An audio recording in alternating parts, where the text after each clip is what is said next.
ഷിരൂരിലെ മണ്ണിടിച്ചിലിൽ മരണപ്പെട്ട അർജുനന്റെ കുടുംബത്തിന് 7 ലക്ഷം രൂപ നൽകാൻ ഇന്നലെ മന്ത്രിസഭാ യോഗം തീരുമാനിച്ചു.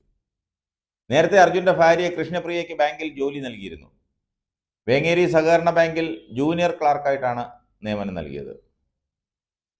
ആ കുടുംബത്തെയാണ് പിണറായി സർക്കാർ ചേർത്ത് പിടിച്ചത്.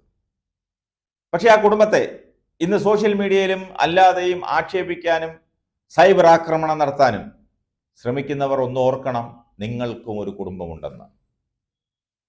അർജുൻ ഓടിച്ചിരുന്ന ലോറിയുടെ ഉടമ ഇപ്പോൾ യൂട്യൂബ് ചാനലുമായി വരെ ഇറങ്ങിയിട്ടുണ്ട്. ചാനലിന് റീച്ച് കിട്ടാൻ തരംതാണ ഏത് തൊട്ടിത്തരവും ചെയ്യുമെന്ന് തെളിയിച്ചിരിക്കുകയാണ്. ഓരോന്ന് ചെയ്തു കൂട്ടിയിട്ട് അർജുന്റെ കുടുംബം പ്രതിഷേധവുമായി രംഗത്ത് വന്നപ്പോൾ ഉടായ്പ് ന്യായം പറഞ്ഞുകൊണ്ട് നടക്കുക. ഇപ്പോൾ പറയുന്നു നന്ദി പ്രതീക്ഷിച്ചല്ല ഒന്നും ചെയ്തതെന്ന്. എന്ത് ചെയ്തു? അപമാനിതനായാലും ആരോടും ശത്രുതയില്ലെന്ന് പോലും. ഇതിന്റെ പേരിൽ ഓടി നടന്ന് ഓൻ സ്വീകരണങ്ങൾ ഏറ്റുവാങ്ങിക്കൊണ്ടിരിക്കുക. ഏതാണ്ട് അർജുന അവാർഡ് ജേതാവിനെ പോലെ. നാണമില്ലേ മനാഭേ? ഇന്ന് കോഴിക്കോട് മുക്ക സ്കൂളിലായിരുന്നു സ്വീകരണം. അർജുന്റെ കുടുംബം ഇന്നലെ മനാഫിനെതിരെ കടുത്ത ആരോപണമായി രംഗത്തെത്തിയിരുന്നു.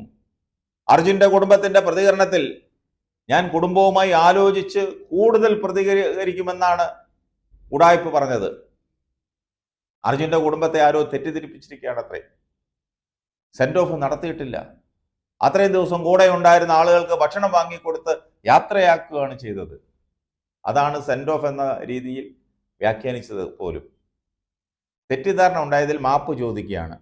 അർജുന്റെ കുടുംബത്തെ ഇതിന്റെ പേരിൽ ആരും വേട്ടയാടരുത്, സമൂഹ മാധ്യമത്തിലും മോശമായി സംസാരിക്കരുത്, തനിക്ക് ചേരിതിരിഞ്ഞ് നിൽക്കാൻ താല്പര്യമില്ല എന്നൊക്കെയാണ് ഇയാൾ ഇപ്പോൾ വീമ്പിളക്കുന്നത്. അർജുനൻ എന്ന വൈകാരികതയെ യൂട്യൂബ് ചാനലിലൂടെ വിൽക്കുകയാണ് മനാഫ്. PR ഏജൻസി പോലെ മനാഫ് പ്രവർത്തിക്കുന്നു. ഇതാണ് അർജുന്റെ കുടുംബം ഇന്നലെ വാർത്താ സമ്മേളനത്തിൽ ആരോപിച്ചത്. കുടുംബത്തെക്കുറിച്ച് അസത്യം പ്രചരിപ്പിക്കുന്നുവെന്നതും പലയിടങ്ങളിൽ നിന്നും അർജുന്റെ പേരിൽ ഫണ്ട് സ്വരൂപിക്കുന്നുവെന്നും അർജുന്റെ സഹോദരി ഭർത്താവ് ജിതിനും അർജുന്റെ സഹോദരൻ അഭിജിത്തും പറഞ്ഞു. ഇതിൽ കൂടുതൽ എന്താ വേണ്ടത്?